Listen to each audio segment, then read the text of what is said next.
In formulating centering prayer, which mystical works have been most important? Aha, I fooled you. I brought some material in case this question came up. But since you ask, here's what I would say.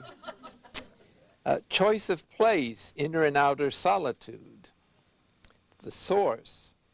Jesus himself exhorting us to enter into the closet to pray in secret. What better source do you want than that? What does that mean? If you're going to pray to the Father, go into the closet, close the door. Well, that's the time, that's the place for centering prayer. Okay, right out of the mouth of the Lord himself. The word of one or two syllables, or that extra syllable I threw in there, that as long as it's just one letter, that comes from the cloud. Gentleness towards thoughts, feelings, impressions. St. Francis de Sales, Introduction to the Devout Life, Part 3. Returning to consent to God's presence. St. John of the Cross, Living Flame, stanza 3, number 22 to 56. Confidence in God's action within us and in daily life. St. Therese of Lisieux, whom I regard as the great inspiration for the recovery and retrieval of the contemplative dimension of the gospel. Total self-surrender, de Cathod, of course, abandonment to divine providence. I was shocked to hear he only wrote the first chapter. Kinds of thoughts during prayer. Evagrius, he has the most psychologically developed handling of thoughts of just about anyone in the tradition, with the possible exception of John of the Cross.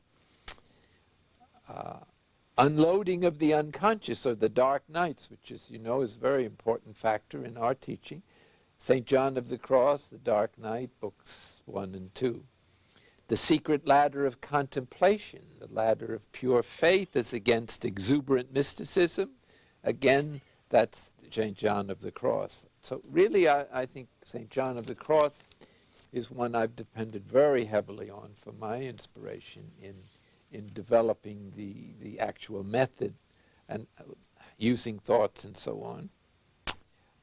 He also uses the word centering.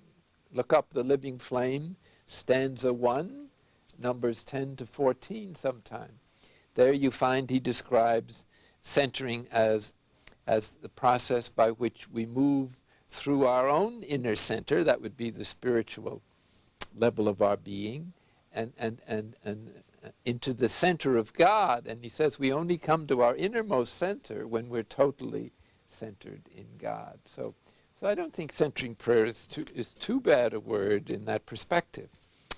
The Trinitarian source of centering prayer would be William of St. Thierry, especially.